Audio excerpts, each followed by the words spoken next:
Hi guys, a couple of boxes here for you. Actually, 3 boxes, one unboxing, and a Moosehead Lager. Comes from Dan Pancaldi's neck of the woods there in Canada. It's not bad. It's no Guinness, that's for sure, but you know, sometimes you gotta switch it up a little bit. So I thought we'd do a beer in a box. And what I have is the Hunted, which I haven't opened yet. And there's game 3 in what has become now a four game series with something, the Mad Deep in the Mad or something like that, which takes place in the Mediterranean. But it started with the Hunters, and I did play this thoroughly, enjoyed it. It's a fantastic simulation of a World War II submarine game, and I don't use that word lightly, simulation. This is a simulation. Yes, there's some dice rolling and things like that, but it's very close, in my opinion, to the real thing. Then we had Silent Victory that came out. Of course, this takes place in the Pacific. And now we have the most current available one is The Hunted, and this takes place in between 43 and 45. And this is when the good times have ended. The Germans are on the run, and they're subs, and they're just trying to survive at this point. So let's take a look at this and see what's inside.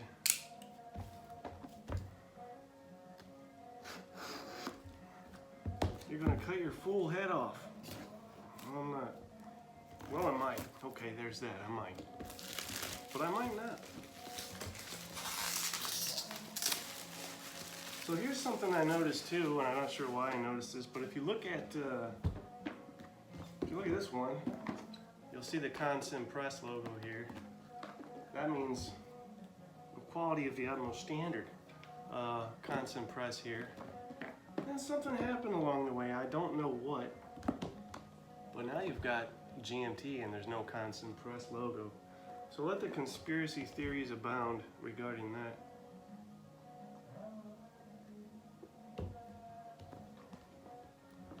If you hear music in the background, that would be Nick Drake. I'm not the biggest Nick Drake fan, but kind of in that mood right now. So what we got here? I'll bring you down a little bit. We have rules of play, as one might correctly imagine. And this consists of a grand total of 44 pages. You've got an introduction.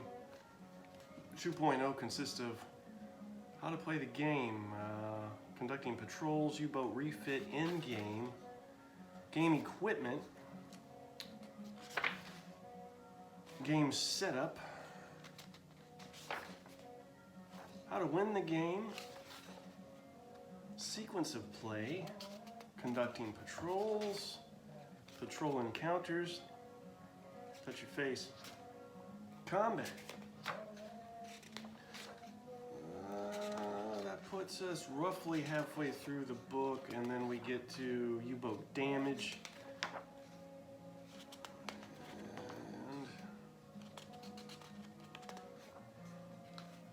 And then we get to, what is this? Crew experience, promotions, decorations, and new U-boat assignment.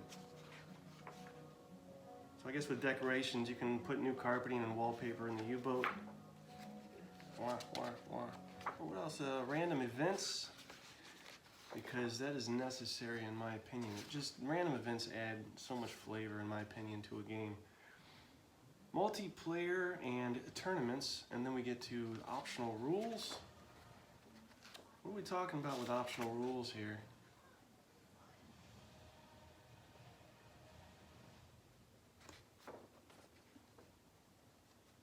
Variable escort quality, variable aircraft quality, evasive maneuvers, resupply at sea, and non-historical patrol areas, U-boat commandant cards, rather, flotilla counters, combining with the Hunters. What is this? Any patrol that starts on or before 6:43 uses the hunter's rules and charts for the duration of that patrol, even if that takes the player past 7:43. Any patrol that starts on 7:43 or later uses the hunted rules and charts. So I guess you could start with the hunters and just play a long, drawn-out, continuous campaign right through the entirety of this game. And then a designer's notes. And bibliography for those of you that want to read further on the subject. Counters. And I agree, unboxings are really just sheer vanity. I mean, they don't really offer anything of substance or value other than, you know, it's not like you can go to the corner store, open the box up and look through the contents and decide if you want the game or not. So in that respect, unboxings do serve their purpose. And also, it's not like there's not 15,000 unboxings of this game probably already. And then I'm not going to go through all these, but you have a hefty front and back stack of, you guessed it, subs. And these are very handsome, functional charts, I must say. Just again, quality stuff. How many of these do you get? You 1, 2, at least tell you that, 3, 4, 5, 6, 7 makes 14. Because I went to math class once when my brother was sick. U-boat combat, Matt. Not Matt as in Matt White, but U-boat combat, Matt. All right, I'll stop with the joke. Sorry, I've been holed up in this house with no audience, and I'm going all the way down the rabbit hole. Then we've got the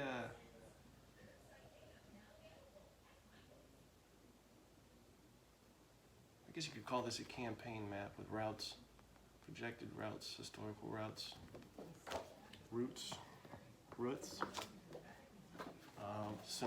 of the similar. And we have, and these are single-sided. You're not missing anything on the back here.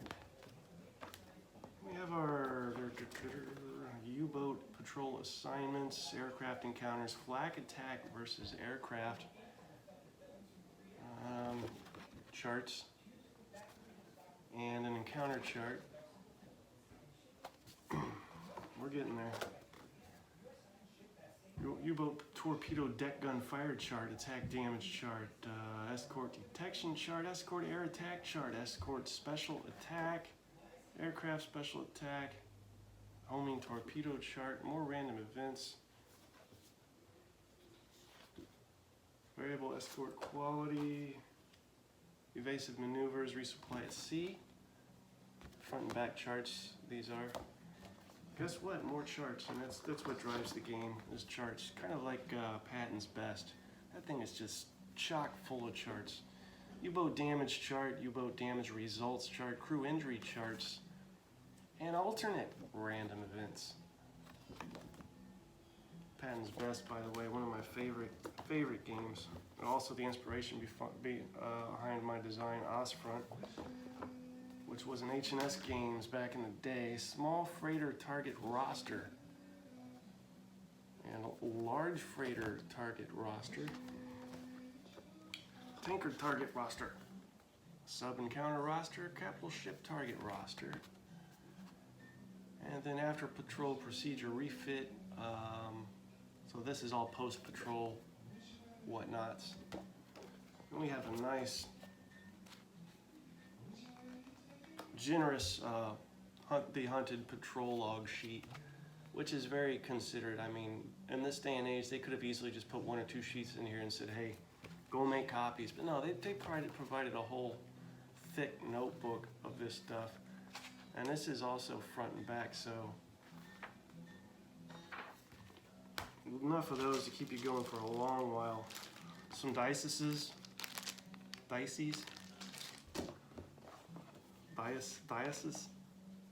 and then these guys. Now you don't get these guys that I recall in the Hunters. These are your Commandant cards.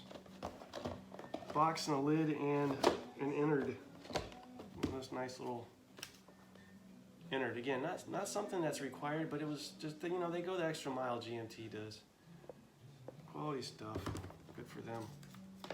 And there's a great interview with Mr. Billingsley, I guess is his name, with, if you listen to Harold on Games, that it's a podcast, he does a very interesting two-part interview with Mr. Billingsley a few months ago. But, you know, I mean, there's an example, right? And this is your Mr. Alfred Ike.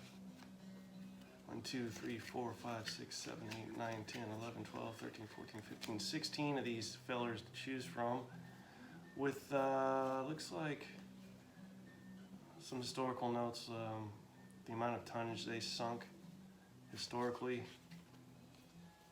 and no, I'm sorry. It's the same gentleman on front and back, but with different information, so it's really down to 8 then, 8 of these guys. And then, so that, for instance, the back of Alfred would be the sub he was in command of, and more historical related notes. And you get this little guy. I mean, how cool is that, right? They spare no expense. Can I even get this back on in the, oh geez. This is probably torturous to watch. I'm gonna make you guys watch. Oh God. Any bets on how long it'll take me to do this? I don't think I can do it, because it wasn't put on this way. I'm not gonna be able to,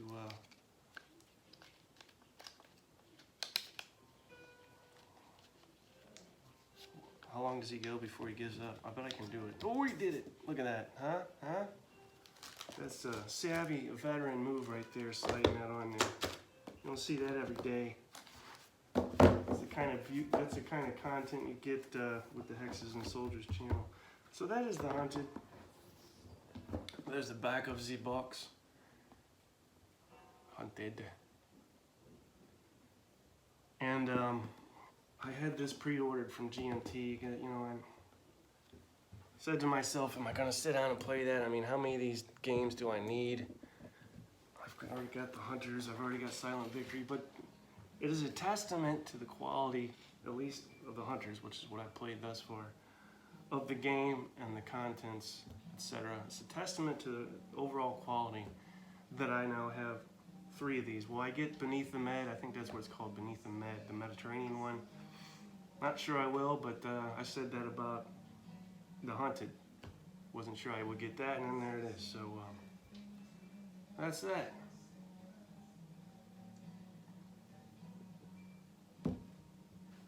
Par usual. If you guys have comments, I like them. I like comments. Give me something to do. Post them below this. We'll interact. That's how it works. Washington Capitals. Not a bad team, right? St. Louis Blues are better, though. Nah, maybe we'll see in the playoffs. Take care, guys.